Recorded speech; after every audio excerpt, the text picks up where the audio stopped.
CONCACAF W Gold Cup semifinals coming up Wednesday night from San Diego. It's a rematch of the semifinals at the last Olympics, United States versus Canada.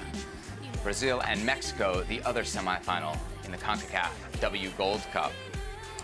And joining us for more on the U.S. women's national team and the tournament at large, a player that needs no introduction, Alex Morgan. She joins us live from the U.S. women's national team camp in San Diego. Alex, I want to talk about the game coming up against Canada, but we got to start with this showdown against Colombia the other night. Can you explain to me why things got so chippy, and if indeed it was as chippy as it felt watching on television?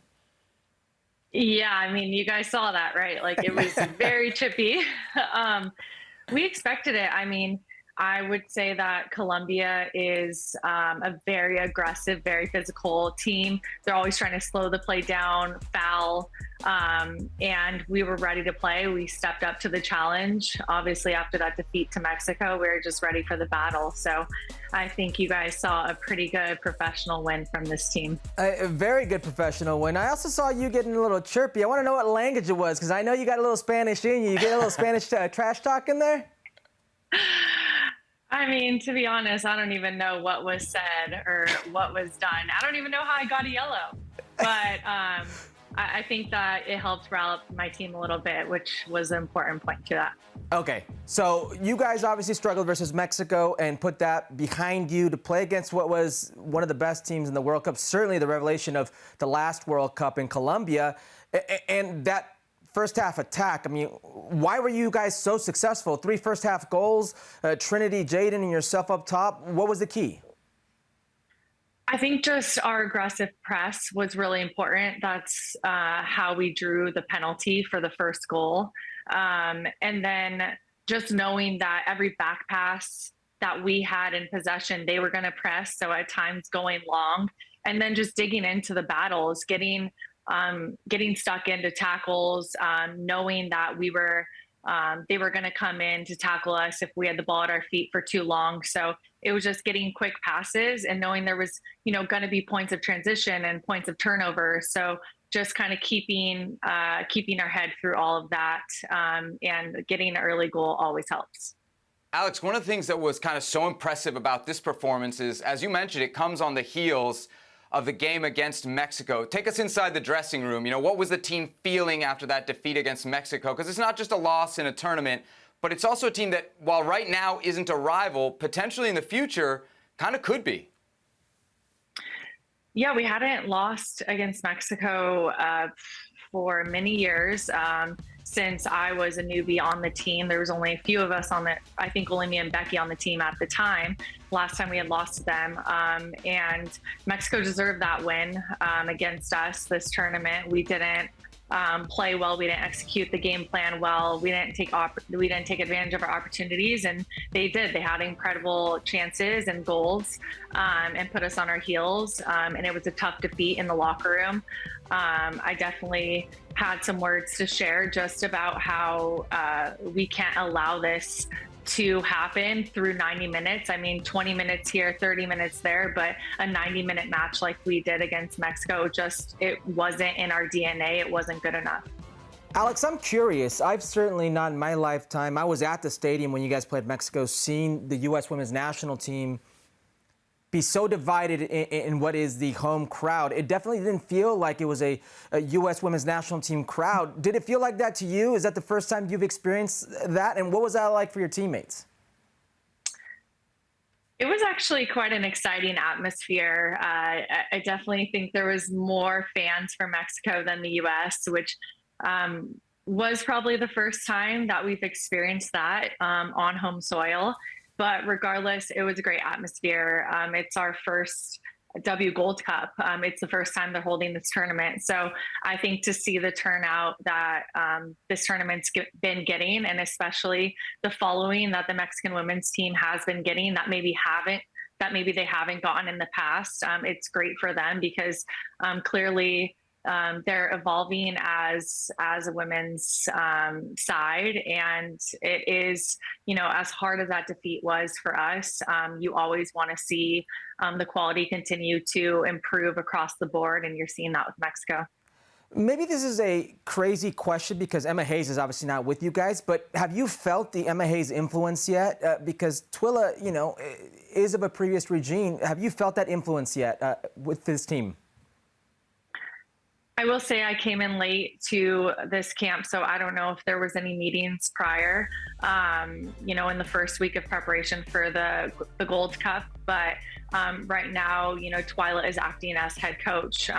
As far as we know, she's making all those decisions. And I think that, Emma's probably trying to be as involved as she can be. And of course, I'm sure she's starting to implement a new style through Twila, but we are acting under Twila's guidance and direction right now. But I'm really looking forward to getting Emma in.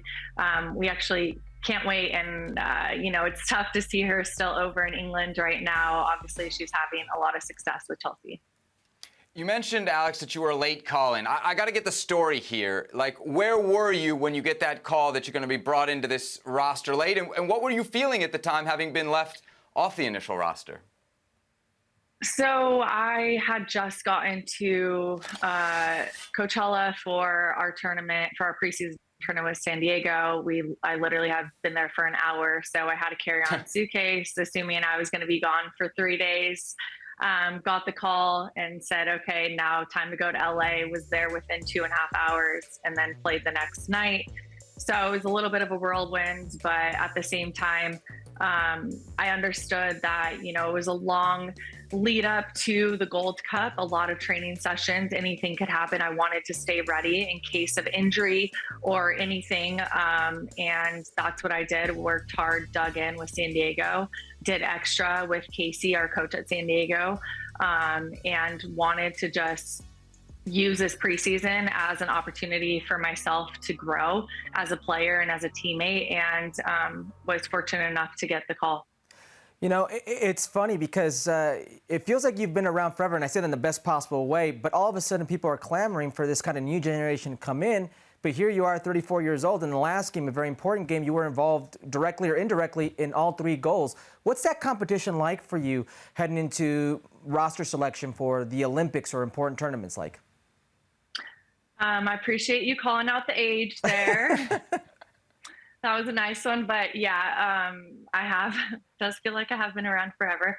And yeah, it's like I'm still fighting for a spot every camp, every day, and there's new players coming up, completely deserving these call-ups, these starts, the goals that they're getting. You're seeing that with Jenna, with Jay, with Olivia, and these players are, incredible, so impressive coming in to the international stage and really making a point of why they deserve to be on a roster.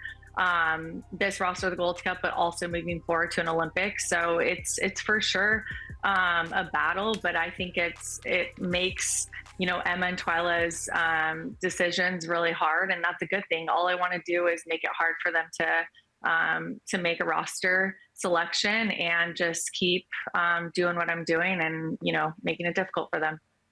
Alex, for the record here, you're dealing with a couple 40-year-olds, okay? 40-plus-year-olds. Thank you. You're fine. Don't worry about a thing. All right, let's talk about Canada. I mean, that's a real rivalry, as good as we got here in North America. Mm-hmm. How do you see the semifinal shaping up, and what do you expect on Wednesday night?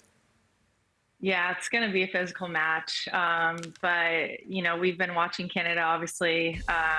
They had a tough test against Costa Rica, having played them in group stage and pretty much dominating, and then Costa Rica coming to play and them having a tougher time trying to finish some chances. So for us, it's just getting our bodies ready for this next game. We know, not only how that team plays, how Canada plays, but the personnel as well. I play with Kaylin week in and week out at San Diego. So it's going to be a good match, an exciting one for the fans. Okay, Alex, here on Futbol Americas, we've got our segment we do called Drippin' or Trippin', and we have this Del Sol kit. It's the San Diego Wave Del Sol kit, which actually ranked number 1, I believe, on our top 5. Mm-hmm. And producer Beto wants it signed by Alex Morgan. Give us an impromptu drippin' or trippin'. If you like it, it's a drippin'. If you don't like it, it's a trippin'.